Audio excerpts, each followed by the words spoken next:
Thank you guys for coming today. An early draft of this paper substituted A Tale of Two Memories for the mixing memory in the title.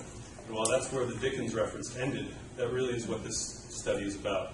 A Tale of Two Memories, Confederate and Texas Frontier and Revolution era memory in Texas from about 1890 to 1936, when the Texas Centennial occurred.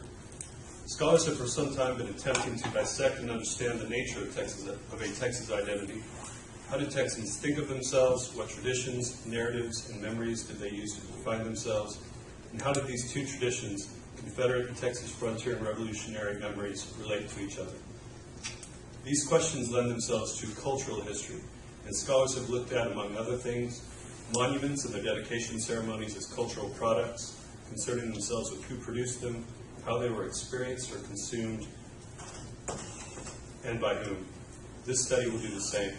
I'd like to make a note on terminology. I will use the terms memory, narrative, and tradition basically interchangeable, and I will occasionally throw in identity, I already have, for good measure. My objective is not to use any of these terms loosely, but time constraints prevent me from completely delineating what I believe their relationship to be. But, for instance, when a group says this memory is important to us, this is worth commemorating, they invoke a narrative and a set of values associated with that memory that goes some way in describing how they think of themselves or identity. I will use tradition to refer to, for lack of a better word, a canon of memories, a textual and visual language, all the narratives, symbols, images, songs, and practices that might be collectively used to express a common memory. Around 1900, Mike Campbell hypothesized that Texas during the Progressive Era was essentially a southern place, with Texans behaving much like the rest of the former states of the Confederacy in their customs and culture. A decade or so later, Walter Binger amended this to say that while Texas was a very southern place early, enjoying what he calls its, quote, fascination with the Confederacy, end quote, from around 1900 to 1915, sometime in the second decade of the 20th century, a shift began that would eventually position narratives, images, and memories of Texas' frontier and revolutionary past in the foreground of the state's consciousness. Greg Cantrell seized upon this Texas waxing, Confederate waning framework, saying his study, quote, confirms and expands upon the work of Binger, end quote, and that his reading of the evidence suggests that the shift from southern to Texas began even earlier.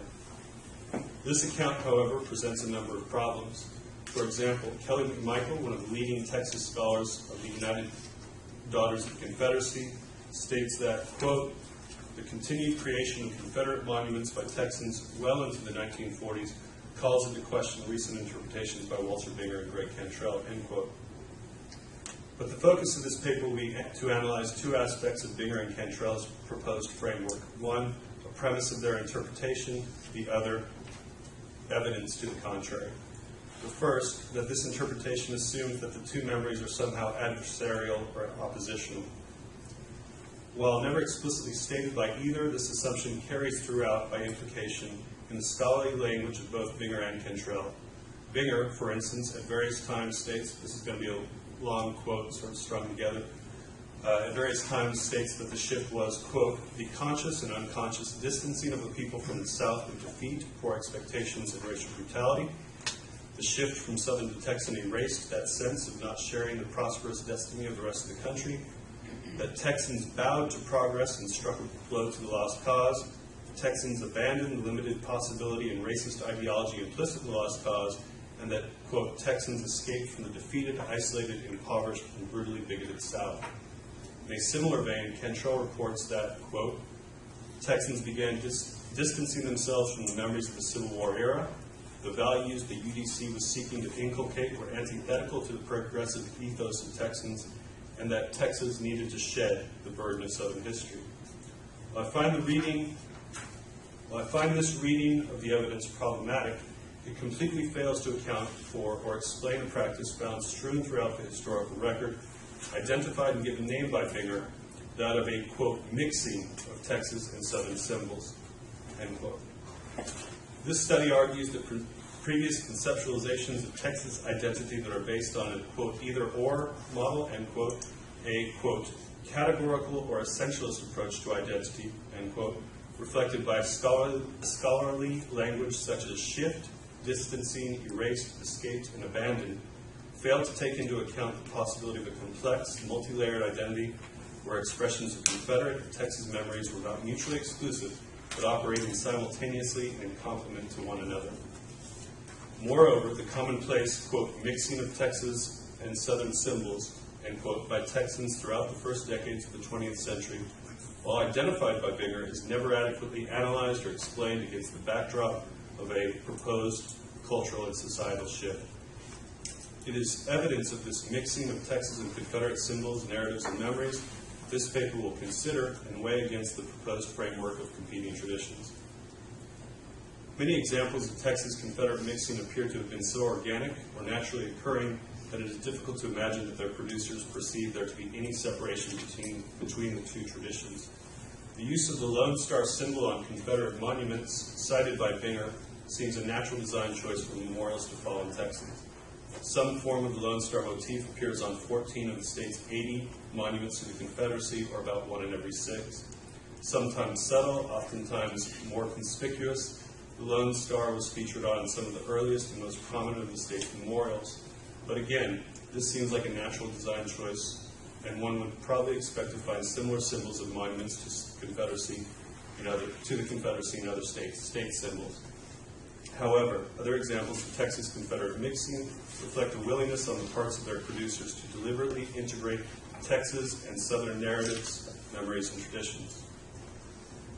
A Texas correspondent to Confederate veteran, for example, contributed to the magazine's second volume a biographical sketch of Sul Ross that first appeared in the Bryan Eagle. The article detailed Louisiana-born Ross's family moving to Texas when, quote, Waco was a mere Indian village, and that his sister Kate was the first white child born in McLennan County, end quote. It tells of the hardships and dangers of his early years, how Ross earned the nickname Boy Captain in conflicts with Comanches, his appointment by Governor Sam Houston to a command post on the Texas frontier, and his legendary rescue of Cynthia Ann Parker. Of the 4 paragraphs of the original article, only one, the briefest, gave account of his Confederate experience. The piece is bookended by notes provided by a Confederate veteran editor, who then stated, quote, Governor Sul Ross has written a thrilling sketch of early life in the Lone Star's Republic, end quote, and noted that reminiscences of early life in Texas were enthusiastically received at the preceding Confederate reunion at Waco. This example shows that the producer of the original piece, a Texan writing for a Texas audience, gave greater weight to the early Texas aspects of Ross's narrative than his considerable Confederate exploits. The sketch's reprinting in the Confederate veteran also shows that Texas frontier memory was enthusiastically consumed by regional, non-Texan Southern audiences. A perhaps more conspicuous example of mixing presented itself at the unveiling of the Confederate monument in San Antonio's Travis Park in 1900. Columbus Upson, the featured speaker of the event before a crowd estimated to be 10,000, cited an inspiration of the park's namesake and the fact that the monument sat, quote, overshadowed by the temple of Texas liberty, the hallowed Alamo, baptized in martyrs' blood, end quote, to enter into, quote, the sad and liberty-inspiring story of the fall of the Alamo, which should be a lesson learned and impressed upon the heart of every child and the home of every freedom-loving people throughout the broad and extending limits of civilization, end quote. Here, Upson, a longtime San Antonio resident, a prominent citizen, and former Confederate officer, chose a register appropriate for the ceremony, but a subject indeed rare at such dedications. The standard repertoire of these dedications, with remarkable frequency, was to extol the virtues and valor of the Confederate soldier or the Confederate cause. While the venue undoubtedly was a factor in the speaker's choice, and it is perhaps not a practice that caught on, nor was it apparently a message the audience found distasteful or inappropriate. In a comparable example of mixing traditions, the patrons of the Sherman Confederate Monument chose April 21st, 1897, San Jacinto Day, for their unveiling ceremonies. A visiting contingent from McKinney reported to the Dallas Morning News that they would be celebrating the momentous day in Texas history by attending the festivities. And while it is impossible to know how many in the crowd of an estimated 20,000 made the same connection, it is safe to assume that most at least realized the day's historical significance. Without entering into any debates on how frequent or common such examples were, I think it is safe to say that they did occur, and the evidence at hand demonstrates that Confederate and Texas frontier and revolutionary memories could be successfully invoked in conjunction with one another. Scholars of the Lost Cause, and particularly the United Daughters of the Confederacy, observe an analogous phenomenon concerning Confederate monument dedications, which drew from the seemingly antagonistic Southern and American traditions. At many of these ceremonies, flags of both the Confederacy and the United States were flown, America was sung on the same program as Dixie, and orators traced a lineage from the American Revolution and the U.S. Constitution to the Confederate cause. On celebrating apparently incompatible memories and traditions simultaneously, Kelly McMichael notes that, quote, Texans appeared not to have noticed the ideological contradiction in honoring both the Confederacy, the conquered, and the United States, the conqueror, end quote. More to the point, Karen Cox observed that Southerners, particularly the women of the UDC, quote, genuinely believed that Southern patriotism was synonymous with American patriotism, and, quote, assumed that a dual allegiance to the South and to the United States was possible, end quote. It is through this lens of dual allegiance that I would like to read retroactively the evidence already presented and now test against a few more examples of Confederate and Texas frontier and revolutionary mixing. The women of the United Daughters of the Confederacy were, in Texas as throughout the South, the front line in the production and de facto promulgation of the lost cause in Southern society and culture. In Texas, they also exhibited a dual allegiance to the Confederacy in Texas in a few significant ways. At the time of their creation, the Texas Daughters opted for an organizational structure which provided for 5 vice presidents, which they envisioned as being, quote, emblematic of the 5 points of the Texas Star, end quote. And the Texas Daughters the Texas Daughters shared a close association with another women's heritage society, the Daughters of the Republic of Texas, on a number of levels. First, and most significantly, many UDC members, some of the state's organizational leaders and most prominent representatives, also belonged to the DRT. That the two groups jointly and successfully appealed the Texas legislature for the use of the old land office building as headquarters suggests that they were able to align themselves harmoniously more often than they found themselves at odds with one another. Indeed, there is some evidence that they were viewed by the general public and perhaps themselves as somewhat interchangeable. While the Daughters of